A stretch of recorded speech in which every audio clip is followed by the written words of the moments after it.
तो आज हम लोग डिस्कस करेंगे टॉप 10 क्वेश्चन जो कि बोर्ड के पॉइंट व्यू से बहुत ही इम्पोर्टेंट आपको ये सेक्शन मिलेगा।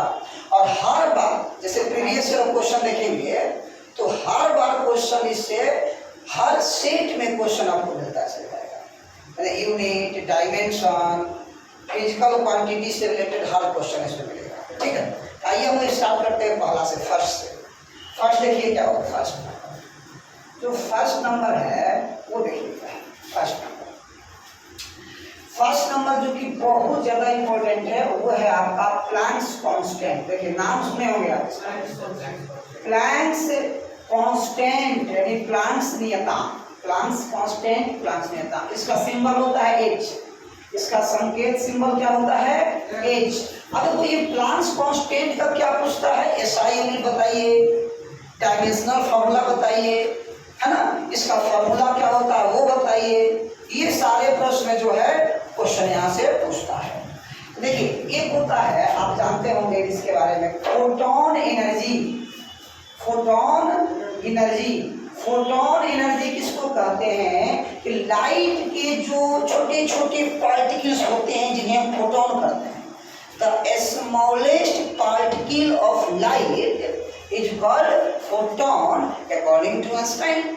नहीं समझ रहे हो तो आइंस्टाइन साहब क्या बोलते हैं ना कि लाइट के छोटे छोटे पार्टिकल क्या कहते हैं? फोटोन कहते हैं। अब मान लो इसका मतलब ये सब लाइट जो है पार्टिकल से मिलकर बना है। अब तो हाँ ऐसा माना गया है, असल जिस पार्टिकल से मिलकर बना है उसका नाम है फोटोन। और उसी एक फोटोन के पास जो एनर्जी होता है, देखिए उसी एक फोटोन के पास जो एनर्जी होता है वो इक्वल होता है H into F.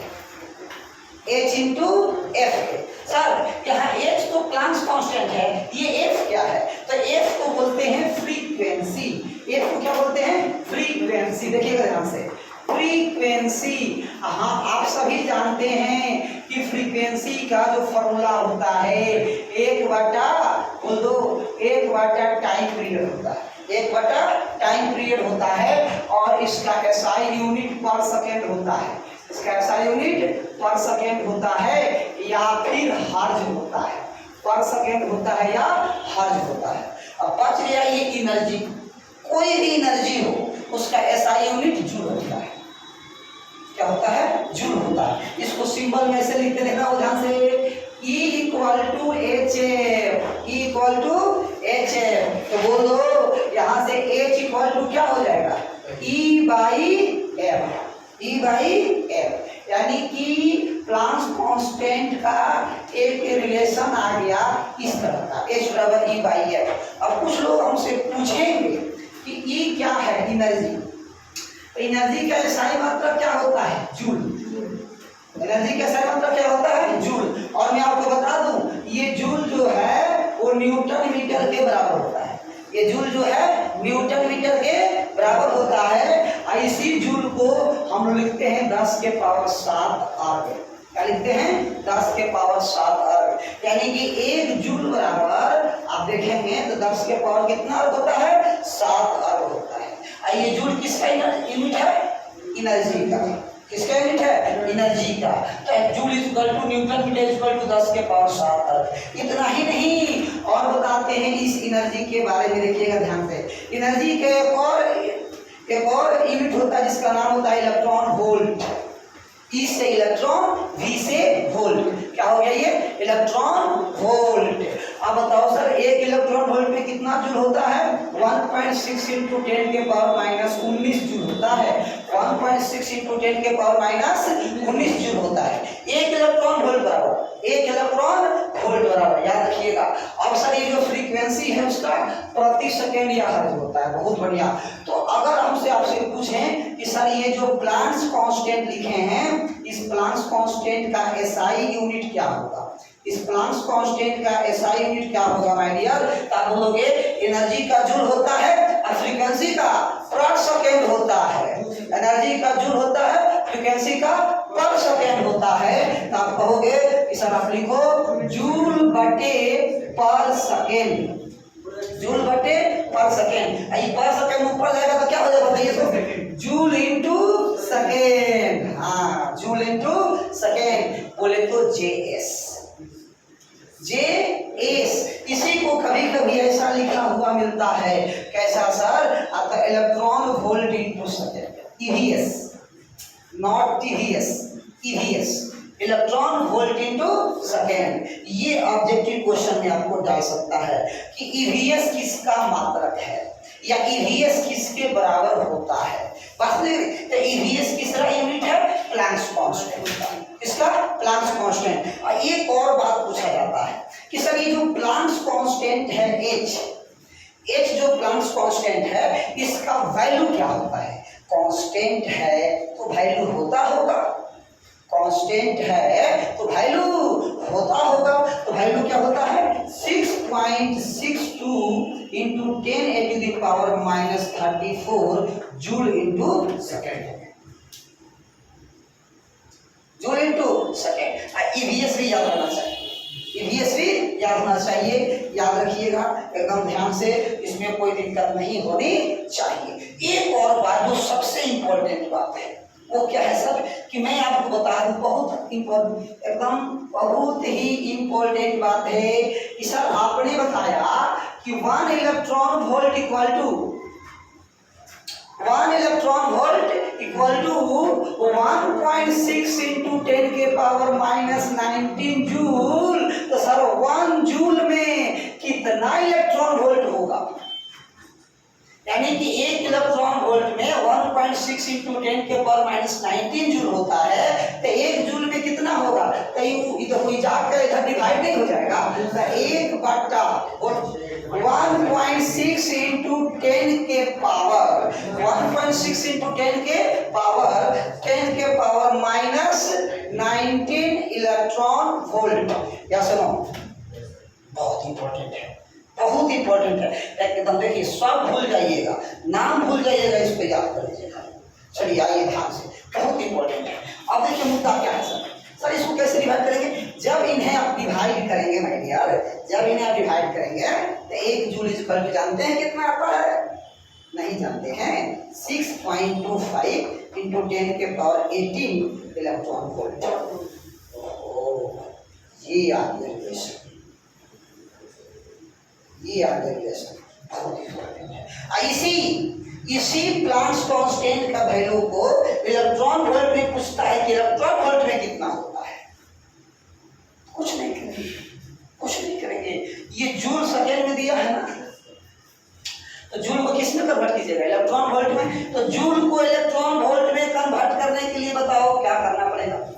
6 into 25 into 10⁻18 से मल्टीप्लाई करना पड़ेगा। अरे देखो ध्यान से भाई डियर, ये तो आपको याद ही रखना है, इसमें तो आपको कोई डाउट होना भी नहीं चाहिए, लेकिन इसके बाद जो बता रहा हूँ वो देखो, वो एकदम समझने वाली बात है। क्या मैं 6.62 इंटू 10⁻⁻34 इसको इंटू 1 जूल इंटू 1 सेकेंड लिख सकता हूँ? यस सर, बिल्कुल लिख सकते हो आप। अरे बोलो, लिख सकते हो। अब बताओ 1 जूल के जगह पर कितना रिप्लेस कर सकते हो?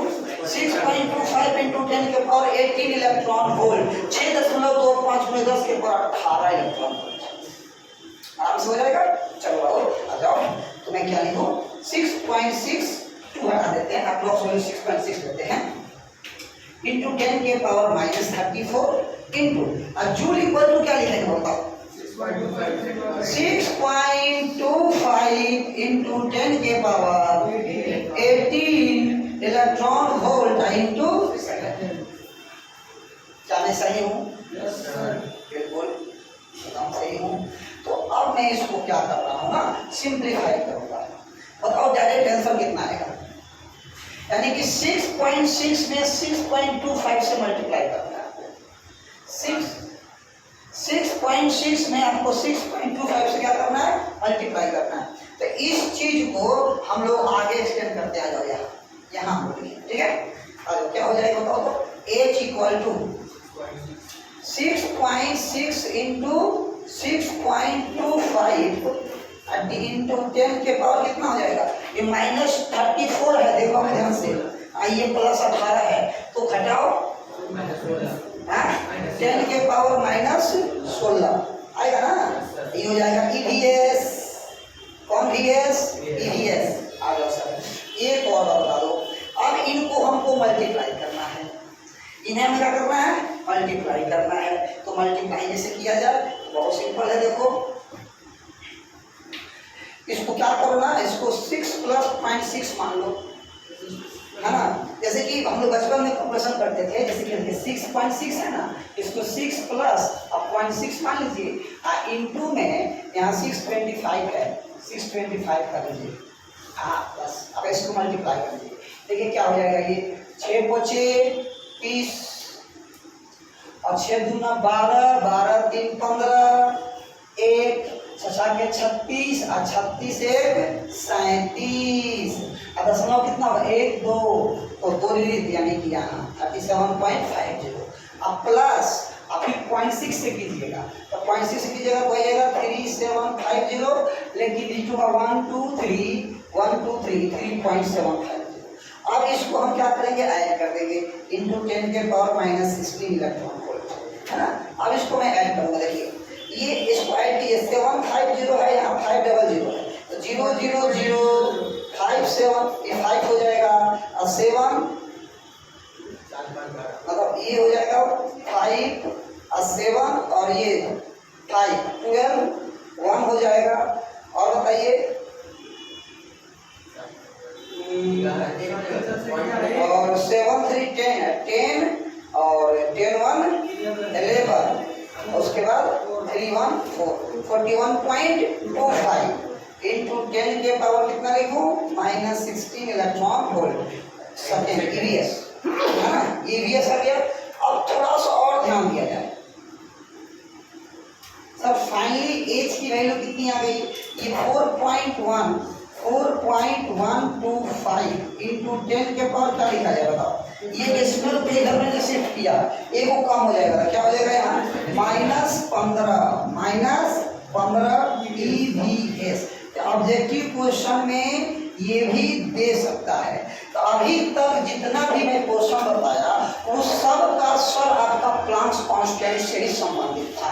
एक बार देखिए, प्लांक्स कांस्टेंट किसमें आता है? फोटोन एनर्जी में। फोटोन एनर्जी का फॉर्मूला H × F होता है। F क्या है? फ्रीक्वेंसी। फ्रीक्वेंसी का फॉर्मूला क्या होता है? 1/टाइम पीरियड, 1/आवर्तकाल, यानी कि पर सेकेंड या हर बोल सकते हैं उसके सही मात्रक को। फिर आगे बताइए, E = HF, E = HF। बहुत बढ़िया। F क्या है सर? आपको उस frequency of light, frequency of light. Frequency बढ़ेगा तो एनर्जी बढ़ेगा, तो लाइट में जिसका भी फ्रीक्वेंसी ज्यादा होगा ना उसके पास एनर्जी ज्यादा, फ्रीक्वेंसी ज्यादा तो एनर्जी ज्यादा। जैसे गिरगियोर होता है, बैजानी पिनाला, गिरगियोर याद किए थे ना, 7 कलर होता है ना रेनबो में, तो उसमें सबसे कम फ्रीक्वेंसी किसका होता है? रेड का सबसे कम फ्रीक्वेंसी, और उसके बाद एनर्जी सबसे कम। मतलब फ्रीक्वेंसी कम, एनर्जी कम, फ्रीक्वेंसी ज्यादा तो एनर्जी ज्यादा। यहाँ से आप समझ सकते हैं इसको। अब देखिए ध्यान से, H = E/F, H = E/F। तो मैंने देखा E का 2 यूनिट बताया, 2 यूनिट बताया, पहला जूल और दूसरा इलेक्ट्रॉन वोल्ट। जूल किसके इक्वल? न्यूटन मीटर के इक्वल, या 10 के पावर 7 आर। आइए इलेक्ट्रॉन वोल्ट बराबर 1.6 × 10 के पावर -। फिर इसी तरह से हम लोग आगे बढ़े और इसको किए।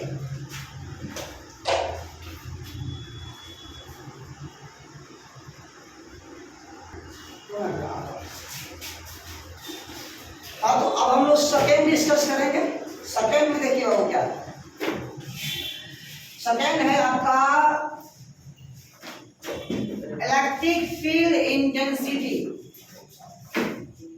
इलेक्ट्रिक फील्ड इंटेंसिटी यानी कि E, इसका सिंबल E होता है।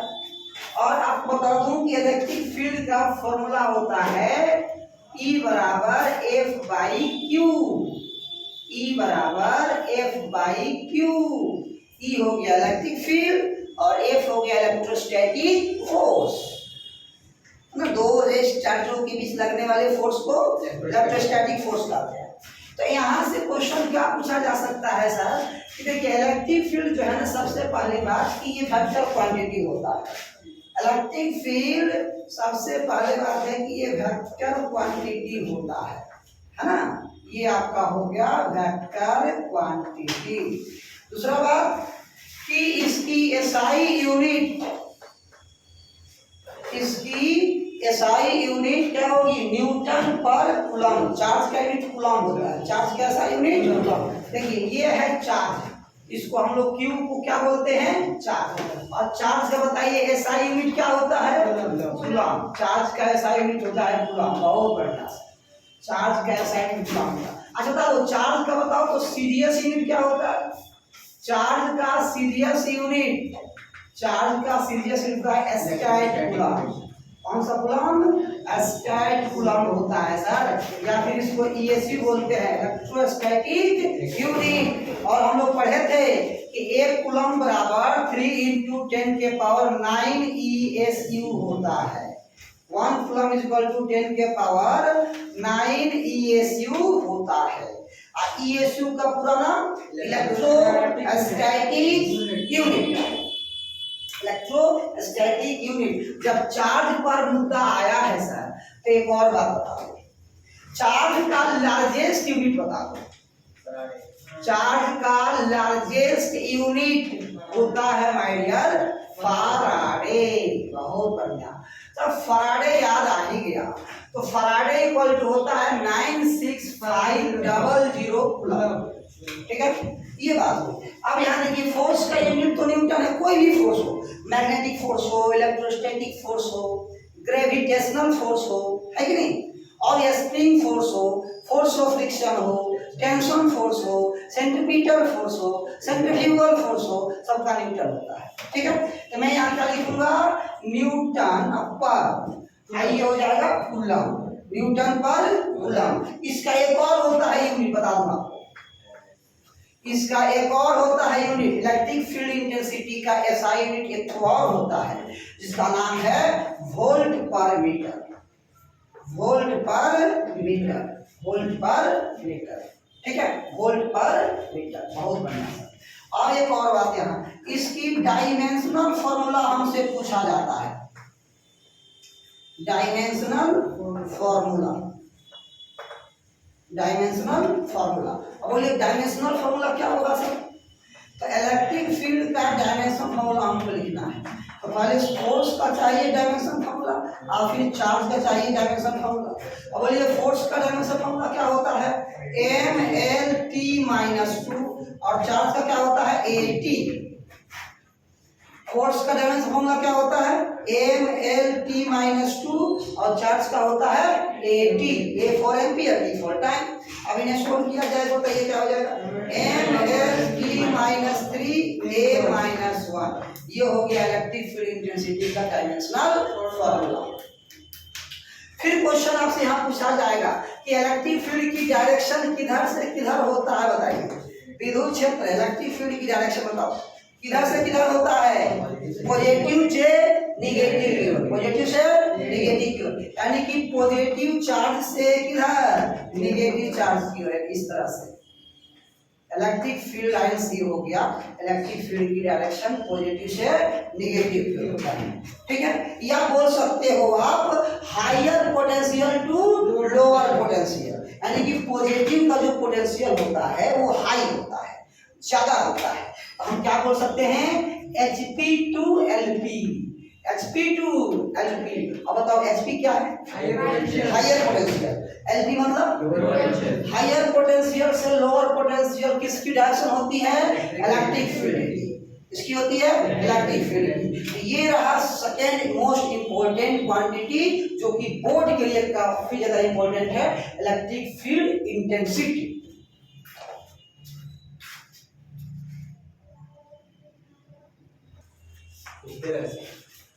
हाँ जी, इलेक्ट्रिक फ्लक्स थर्ड नंबर है बाबा हमारे, इलेक्ट्रिक फ्लक्स।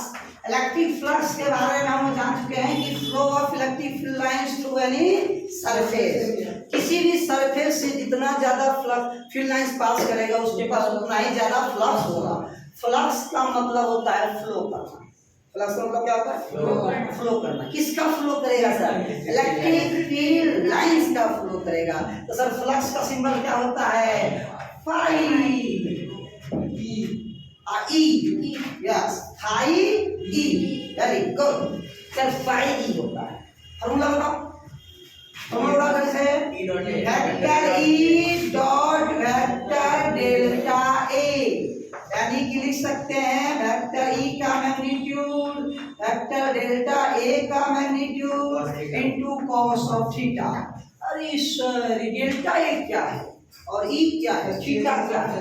पहले बता दूं, ये है डेल्टा ए। डेल्टा ए क्या है सर? एरिया वेक्टर होता है, और ई क्या है?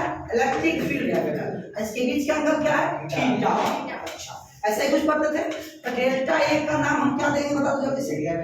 एरिया वेक्टर, यानी कि जिस एरिया से, जिस सरफेस से इलेक्ट्रिक फील्ड लाइंस पास कर रहा है उसी का एरिया। जैसे देखिए एक छोटा सा मैंने ले लिया कॉइल, देखे छोटा सा कॉइल ले लिया, इस तरह से देखिए छोटा सा है ना, यहाँ से बेचारा जो है ना इलेक्ट्रिक फील्ड लाइंस पास कर रहा है, ऐसे ऐसे ऐसे है ना, जैसे आ रहा है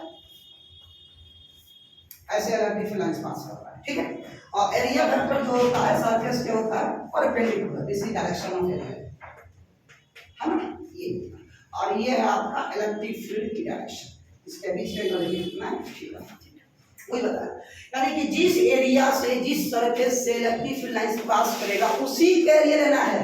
इना की पास कर रहा है इस एरिया से, ले लिए दूसरा के एरिया, आएगा रिजल्ट? नहीं आने वाला है। तो एरिया वेक्टर इलेक्ट्रिक फील्ड का बीच का एंगल थीटा होता है। बहुत बढ़िया सर, क्या बात है। आगे बढ़िए, तो फ्लक्स का एसआई यूनिट और फ्लक्स कैसा क्वांटिटी है और फ्लक्स का डायमेंशन फॉर्मूला। 3 क्वेश्चन यहाँ याद रखिएगा, 3 क्वेश्चन। पहला बताइए, कैसा क्वांटिटी है ये? स्केलर क्वांटिटी है। बहुत बढ़िया, पहला क्वेश्चन तो आपका दिमाग में आ गया सर कि कैसा क्वांटिटी होता है? स्केलर क्वांटिटी होता है। बहुत बढ़िया। दूसरा प्रश्न कि सर इसकी एसआई यूनिट क्या होगी? इसका एसआई यूनिट बताया जाए तो इलेक्ट्रिक फील्ड का होता है न्यूटन, एरिया का होता है metre square. Newton metre square आई पर कूलम। इलेक्ट्रिक फील्ड होता है न्यूटन पर कूलम। इलेक्ट्रिक फील्ड का एसआई यूनिट न्यूटन पर कूलम, एरिया का मीटर स्क्वायर। इसको ऐसे लिखते हैं वोल्ट इनटू मीटर, वी से वोल्ट, एम से metre, volt into metre. Volt metre मत पढ़ना, volt into metre. Volt metre दूसरा चीज होता है। वोल्ट मीटर क्या करता है? 2 पॉइंट के पोटेंशियल डिफरेंस को बताता है, मेजर करता है। यानी कि पोटेंशियल डिफरेंस को मेजर करने के लिए हम लोग किसका यूज करते हैं? वोल्ट मीटर का। पोटेंशियल डिफरेंस को मेजर करने के लिए, मापने के लिए किसका यूज करते हैं? वोल्ट मीटर का। अब वोल्ट मीटर को सर्किट में कैसे जोड़ते हैं? पैरेलल में। क्यों जोड़ते हैं? हाई रेजिस्टेंस होने के वजह से। वेरी गुड, आ जाओ सर इसको बताओ। थर्ड नंबर डीएफ क्या होगा? डी बोले तो डायमेंशनल फॉर्मूला सर। देखिए इलेक्ट्रिक फील्ड का भी निकाले थे आप, अरे बोलिए नहीं आपको किसका चाहिए? फाई का चाहिए ना? फाई का चाहिए, बोलिए। इलेक्ट्रिक फील्ड का भी निकाले थे एम एल टी माइनस 3 ए माइनस 1, एरिया का होता है एल स्क्वायर। बोलिए क्या बन जाएगा? क्या बन जाएगा? एम एल 3 टी माइनस 3, बोलिए ए माइनस 1। याद रखिएगा, बहुत इंपॉर्टेंट है। एक और बात बताऊं, अरे बोलिए ये जो फाई ई है, ये फाई ई क्या है? Electric flux.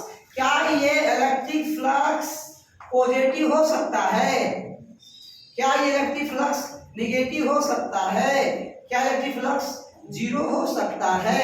यस सर, हो सकता है। फ्लक्स का वैल्यू पॉजिटिव ही हो सकता है, निगेटिव ही हो सकता है, 0 भी हो सकता है।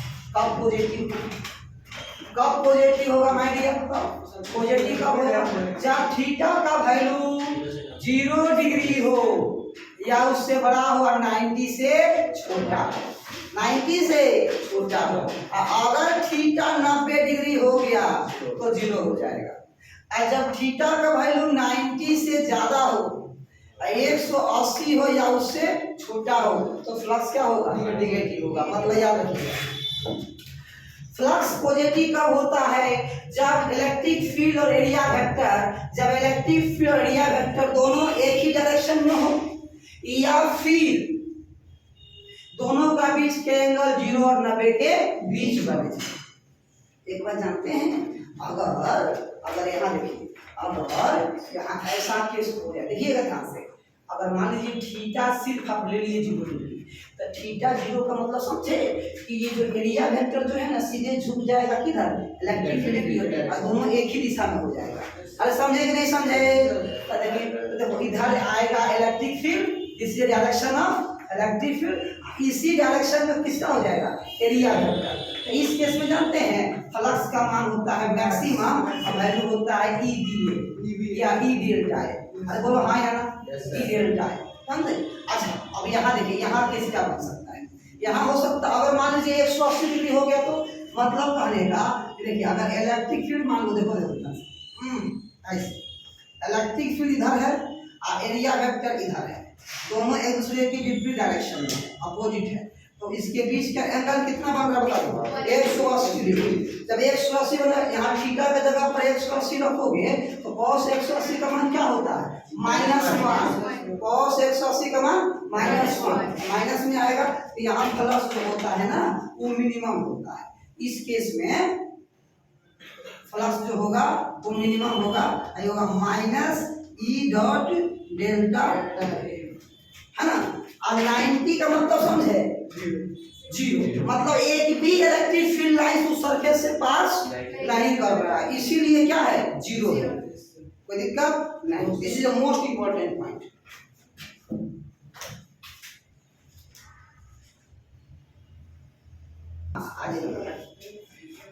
तो हम डिस्कस करने जा रहे हैं, आइए इसमें डिस्कशन होगा 4 number, permittivity of free space. Permittivity of free space. देखिए यहाँ ध्यान से, इसका सिंबल होता है एप्सिलॉन नॉट। सर ये परमिटिविटी ऑफ फ्री स्पेस आता कहाँ से है? कि किस फार्मूला में है? तो मैं आपको बता दूं, आपने पढ़ा होगा कूलॉम्स लॉ, आप याद करो, कूलॉम्स लॉ आपने पढ़ा होगा। कूलॉम्स लॉ में एक फार्मूला होता है इलेक्ट्रोस्टैटिक फोर्स का। कूलॉम्स लॉ में एक फार्मूला होता है इलेक्ट्रोस्टैटिक फोर्स का, F equal to 1/4 pi epsilon naught, 1/4 pi epsilon naught, और Q1 Q2 by R square. यानी कि ये कहानी है दो चार्ज की, दोनों चार्ज बेचारा रेस्ट में था, Q1 और Q2, इसके बीच की सेपरेशन आर थी। ये इस पर इधर फोर्स लगा रहा था और ये इस पर इधर फोर्स लगा रहा था। तो लोगों ने पूछा कि इस फोर्स का वैल्यू बताओ, तो कूलॉम साहब आगे बोल दिए ये फार्मूला लगाओ, आराम से फोर्स वहां से निकल जाएगा। तो कूलॉम साहब बेसिकली यही फार्मूला हम लोगों को दिए थे, और इस फार्मूला से हम दो चार्जों के बीच लगने वाले फोर्स को कैलकुलेट कर सकते हैं। और उस फार्मूला का नाम देखिए है, उस फार्मूला का कैसा है ये, F equal to 1/4 pi epsilon naught Q1 Q2 by R square. लेकिन इसमें हमसे इसके बारे में पूछा गया है, एप्सिलॉन नॉट का बताइए डायमेंशनल फार्मूला क्या होता है। हेरा फेरी करो, देखो कैसे, इस एप्सिलॉन नॉट को उठाकर F के जगह पर, F को उठाकर इसके जगह पर, अरे कर सकते हो ना एक्सचेंज इसके। सॉरी दिया एप्सिलॉन नॉट बराबर 1/4 पाई F, फिर बताओ Q1 Q2 upon are square. अगर इसका डायमेंशनल फार्मूला चाहिए तो लिखना पड़ेगा। नंबर का कोई डायमेंशन नहीं होता है, आप पहले से जानते हैं। कोई भी नंबर हो, पाई हो, 10 हो, 20 हो, 30 हो, -10 हो, -20 हो, कोई डायमेंशन नहीं होता है। और डायमेंशन नहीं होता है मतलब उसको हटा के उसकी जगह पर हमें 1 लिख सकते हैं। क्या लिख सकते हैं? 1। सर 1 तो ऑब्वियसली 1 है तो 1 लिखेंगे। अब 4 पाई में क्या हो जाएगा 1, लेकिन f का क्या हो जाएगा m l t माइनस 2। बोलो हाँ या ना। और चार्ज का क्या होता है at, और फिर चार्ज का at, अब डिस्टेंस का l स्क्वायर, डिस्टेंस का l होता है स्क्वायर, l स्क्वायर हो जाएगा। अब सोल्व करो तो आप स्मॉल नॉट का बोलो डायमेंशनल फार्मूला क्या आ जाएगा m-1। और एक सेकंड में देख सकते हो m हो जाएगा आई एल स्क्वायर है, एल के पावर 3 हो जाएगा ना, ऊपर जाएगा तो क्या हो जाएगा एल के पावर माइनस 3 आई एम के पावर माइनस 1। अभी देखो यहाँ ए स्क्वायर हो जाएगा, ए स्क्वायर हो जाएगा, आई टी के पावर 4 हो जाएगा, टी के पावर 4 हो जाएगा। देखो कैसे ये टी के पावर माइनस 2 है और ऊपर T into T T square हो जाएगा, ये माइनस ऊपर जाएगा तो क्या हो जाएगा प्लस हो जाएगा, तो टी के पावर 4। याद रखिएगा ये होता है एप्सिलॉन नॉट का डायमेंशनल फार्मूला। इतना ही नहीं और पूछता है, और क्या पूछता होता है इसका एसआई यूनिट क्या होता है, इसका एसआई यूनिट क्या होता है याद रखिएगा कूलम्ब स्क्वायर पर न्यूटन मीटर स्क्वायर, या एक और होता है फराड पर मीटर, फराड पर मीटर। बोलो याद रहेगा यस सर। और बताओ इसकी वैल्यू पूछता है कहता है एप्सिलॉन नॉट की वैल्यू कितनी होती है 8.85 into 10 के पावर माइनस 12 कूलम्ब स्क्वायर पर न्यूटन मीटर स्क्वायर, या फिर फराड पर मीटर। जानते हो कभी कभी ऐसे लिख देता है 8 दशमलव 8 पास पूरे 10 के पावर माइनस 12 अब कूलम्ब स्क्वायर पर न्यूटन पर मीटर स्क्वायर। लड़का कंफ्यूज हो जाता है ये कैसे लिख दिया, तो टेंशन नहीं लेने का, ऐसे भी हो रहने का कोई दिक्कत। आप कभी कभी और कहीं कहीं ऑप्शन में इसको ऐसे भी लिखा जाता है, देखना ध्यान से, इसको ऐसे m के पावर माइनस 1 l के पावर माइनस 3 t के पावर 4 i का स्क्वायर। एक जगह पर i भी आपको लिखा हुआ मिलेगा, तो इसका मतलब ये नहीं कि गलत है, वो सही है। इलेक्ट्रिक करंट को i भी लिखते हैं और a भी लिख सकते हैं, दोनों लिख सकते हैं। क्लियर है? चलिए बहुत बढ़िया। ये था आपका 4 नंबर। हाँ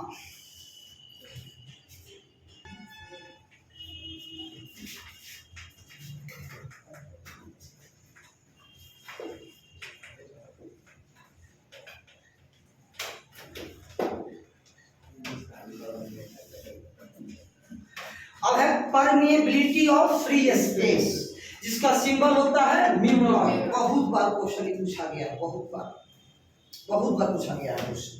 ये जो म्यू नॉट है माय डियर, इस म्यू नॉट की जानते हो वैल्यू होता है 4 पाई इंटू 10 के पावर माइनस 7 टेस्ला मीटर पर एम्पियर। आपको पता होना चाहिए कि टेस्ला एक साइंटिस्ट का नाम है, और ये मैग्नेटिक फील्ड का एसआई यूनिट होता है। टेस्ला मैग्नेटिक फील्ड का एसआई यूनिट होता है, यानी कि अगर मैं बोलूं sir Tesla is the SI unit of कौन सा फील्ड है भाई डियर, मैग्नेटिक फील्ड, या ऐसे बोल सकते हो मैग्नेटिक इंडक्शन। बोलो क्या है मैग्नेटिक इंडक्शन, उसका ही मतलब क्या होता है टेस्ला। और एक फॉर्मूला होता है, देखिए एक फॉर्मूला होता है B equal to mu naught N I, ऐसा पढ़े होंगे आप, B equal to mu naught N I. अब कहोगे सर यहाँ B क्या है, तो B को ही कहते हैं मैग्नेटिक फील्ड, B को क्या कहते हैं मैग्नेटिक फील्ड। अच्छा सर, और N क्या है, तो N है number of turns per unit length. और मैं आपको बता दूं कि जो स्मॉल n है इसका डायमेंशन फॉर्मूला l-1 होगा। I क्या बता दो भैया, I क्या है करेंट, अब करेंट का डायमेंशन फॉर्मूला a होता है। बहुत बढ़िया। अब बताइए क्या है म्यू नॉट इक्वल टू हम b/n लिख सकते हैं नहीं? अगर हमसे पूछा जाए कि म्यू नॉट का बताइए डायमेंशनल फॉर्मूला तो क्या लिखिएगा सर? B का डायमेंशन फॉर्मूला पहले हमको पता रहेगा तब ना। B फॉर हमको लगा बॉल बोलेगा, B for magnetic field, B for मैं बोलता हूँ याद करिएगा, ठीक है। मैग्नेटिक फील्ड का एसआई यूनिट होता है टेस्ला, और मैग्नेटिक फील्ड का डायमेंशनल फॉर्मूला होता है mt-2 a-1। mt minus 2 a minus 1, mt minus 2 a minus 1, mt minus 2 a minus 1। अब बाई इसका बताइए n का l minus 1, i का a, बोलिए क्या हो जाएगा answer? m l t minus 2 a minus 2। बोलिए आया कि नहीं आया? ये बहुत ही इम्पोर्टेंट न्यू नोट करने का। तो इस तरह से हम लोगों ने टॉप 5 डायमेंशनल फॉर्मूला डिस्कस किए। ये बार बार पूछे जाते हैं और इसका सीरीज आपको आगे और कंटिन्यू मिलता जाएगा। उसमें बहुत सारा और इम्पोर्टेंट एसआई यूनिट फॉर्मूला और उसका डायमेंशनल फॉर्मूला हम लोग डिस्कस करेंगे, ठीक है। और जो नए हैं हमारे चैनल पर वो इसको लाइक करेंगे, सब्सक्राइब करेंगे, ताकि जो भी हम वीडियो डालें आपके हेल्प के लिए वो आपका लिंक आप तक पहुंच जाए, ठीक है। धन्यवाद।